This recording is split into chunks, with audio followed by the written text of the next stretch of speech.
last 2 years, I've been working, empowering women through photography. Why? Because in my culture, it's common to shame the body of a woman who has just gave birth and she hasn't bounced back. Look at me. But if you haven't reached this, then you're a failure. You're worthless. When you've just grown a human and birthed them out of your body, when your body has changed dramatically, when you're not sleeping,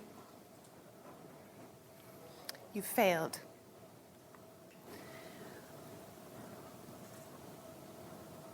It's a little intense to be constantly reminded how much we suck, how much we're not worthy of something. Why?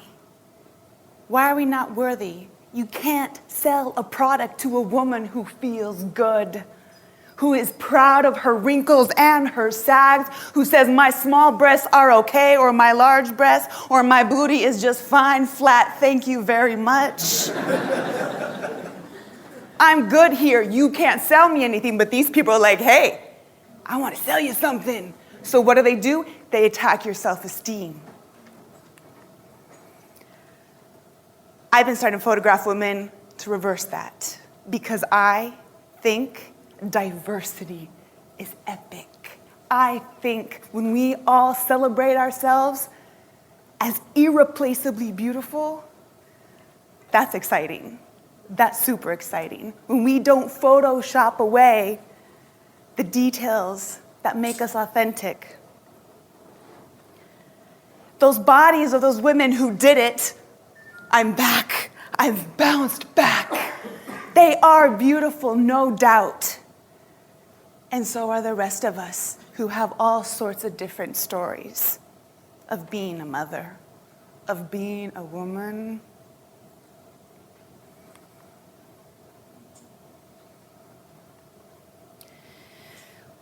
We're surrounded by imagery of thin, white women all over the world. I've been to Africa. There's white women on the billboards. It's very confusing. Not only is it only thin white women that we typically see, they've been heavily photoshopped. Most of us don't even know. Necks elongated, waists are tucked, boobs are skin, no pores. We don't want to see your pores because then you might look human.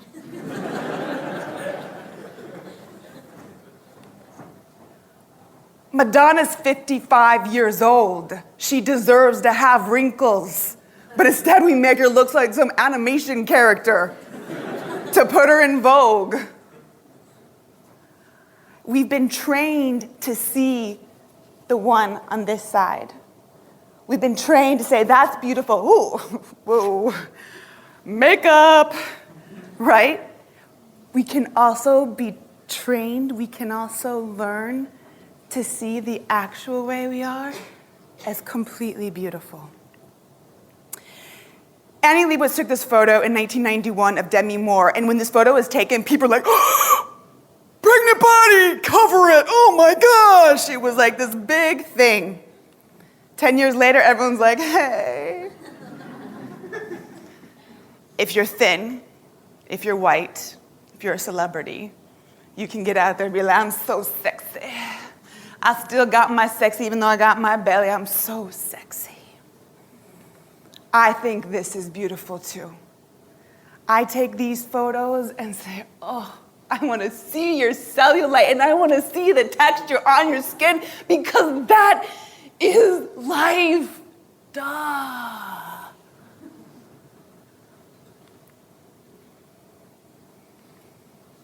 The pregnant body is no doubt beautiful in all of its ways. I spent my childhood in a little town called Yelapa. It's in Jalisco. And I like to pretend I was Yuri, often. And I'd make everybody watch. And this is a village you have to get to by boat, and there's no electricity. And yet, when I was 10 years old, I knew that something was wrong with me. I had pimples, I suck. I had this. I suck. My body changes. Somehow, even without constantly being inundated from all the messages that industry tries to give us so that they can profit off of our feelings of deprived self-confidence. Also, kids can be intense. I was in the escolta, I was so proud. But kids are intense. They call me frente de combi, and they call me patona, and you know, so those words from the kids being kids reinforced the imagery that was being fed to me that I suck, that I'm not worthy of being beautiful because I need to have no pores and I need to be a thin, really white woman, and I am white. Breakthrough. I got pregnant 2 years ago, 3 years ago, gave birth 2 years ago, gained 50 pounds. After I had my baby, I started spiraling into postpartum depression. Why? My baby's healthy, my birth was easy, there's nothing wrong here. But my mind was still living in the, I will be happy when I'm successful in the future, right? I'll be happy when I'm thin finally, and I'll be happy when I finally don't have acne, and I'll be happy when, instead of, I'm gonna learn to be happy right now. So I took these photos of myself to prove that I was gonna do this journey. 50 pounds heavier than I've ever been, naked, with my baby. Did not know I would be next to President Barack Obama. On the Huffington Post for 3 days naked with my 50-pound heavier than normal body. I had to stand in it, fake it till you make it. I was on the mission of loving all these things that I had lived 24 years loathing. This precious, precious collection of molecules. I took this photo and it went super viral. This was the first mother that I took after my self-portrait. And women from all over the world started emailing me, thanking me. Wow, that looks like my belly. Oh, Jade, thank you. Thank you for saying that I deserve to be beautiful too. I started photographing more. And every time I would photograph a woman, I would feel so much better in my own body. Finally, I was living this life comfortable in my own skin. Yeah, the booty of a baby is so cute. We all agree. And so are all of our varying body types and how they shift and move and change as we live.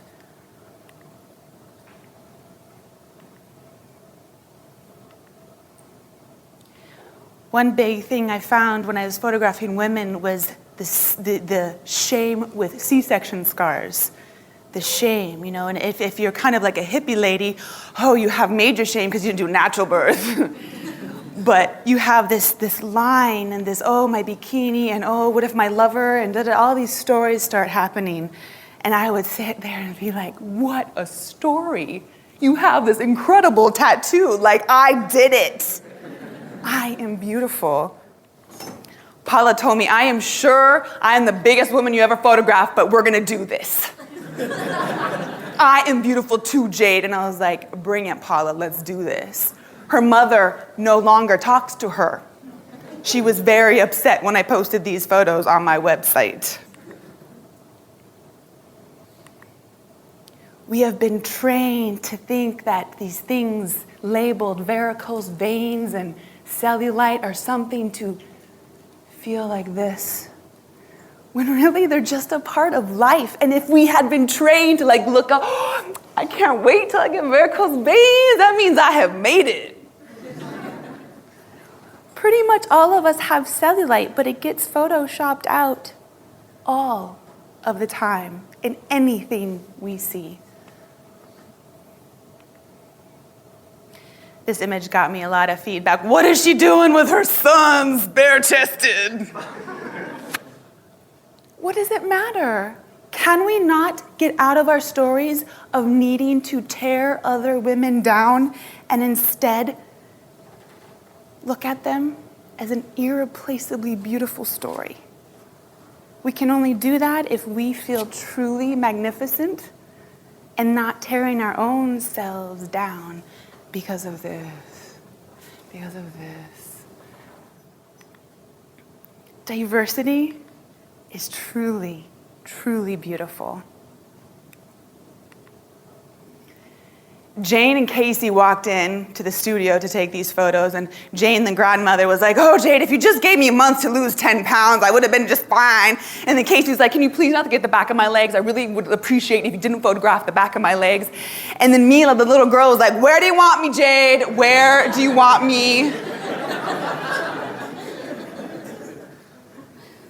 She hasn't been taught to hate herself yet. She hasn't been taught that she doesn't deserve to feel confident and filled with self-esteem and to walk in the escolta con gusto. Patona frente de combi todo. It's who I am. And no matter label you give me, it's all right. It's just words.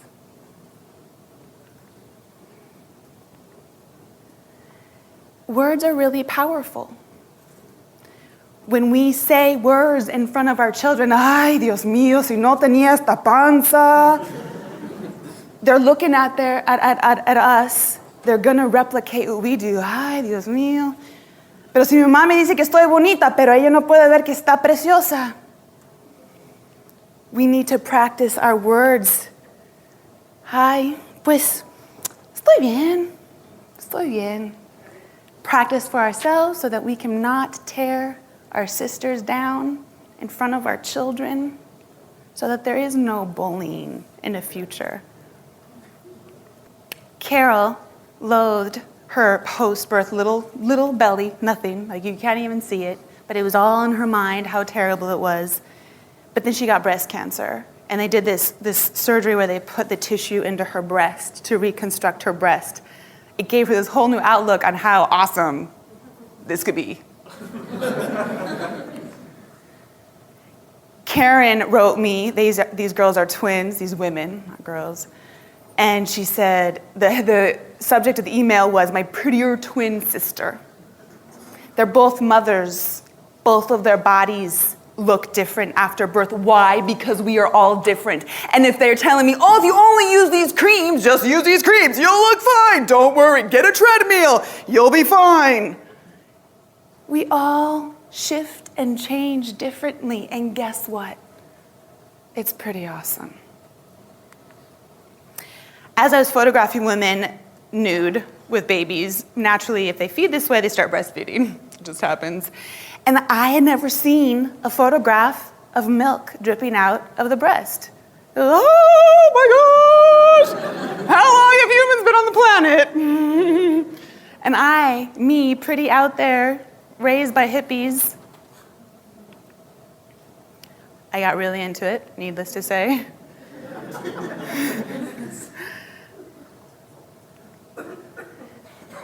Elizabeth Blue came with her mother, and we didn't know that this photo shoot would be the last photo shoot she ever had. She passed only a few months after we took these photos.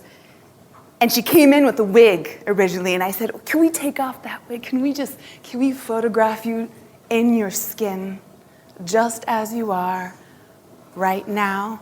Not, oh, I'll be prettier when, ... I grow my hair back, ... That wasn't gonna happen.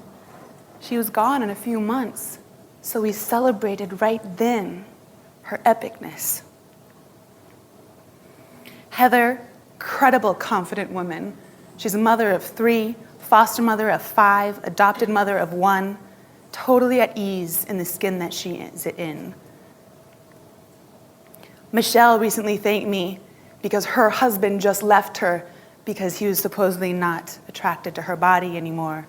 But she was reminded that it's okay, we can have these differences and still be so in love with our preciousness that it's okay if things need to change. Henri came all the way from Finland to be photographed. Y cuando llegó estaba así como nerviosa. She came back a year later, she was like, "Órale pues."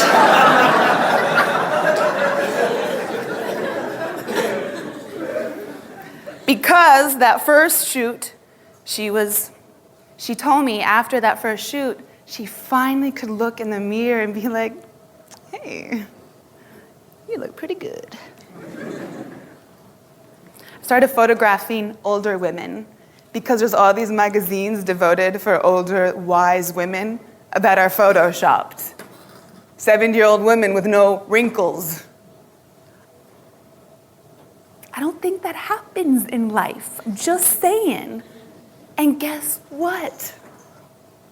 It's beautiful.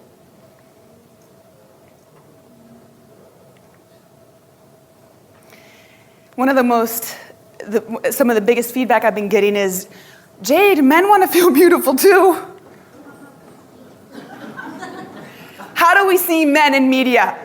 Hola, estoy muy guapo y soy muy hombre. Do we see them in more feminine poses without having to place a story upon them? Can we admire them as a man who might have a story just as he is? We typically see nude women with a clothed man. That's normal. That's normal. But to see a clothed woman with a nude man unphotoshopped in his 70s, you right away want to label it, put a story to it.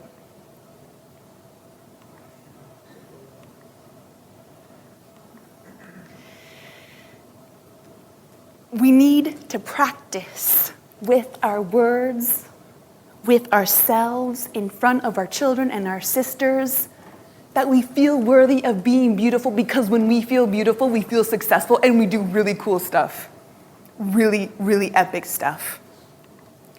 I was some no-name photographer from Tucson, Arizona. I wanted to do this project. I wanted to make a book. I wanted to photograph women in their diversity. I raised almost $60,000. People said, yes, make that book. When you Google a beautiful body, my images are the main ones that come up. Why? Because social media is awesome. And when we share stuff, when we're inspired by something, we create the change that we want to see in the world, not the people who want to sell us something to make us feel insecure. Thank you.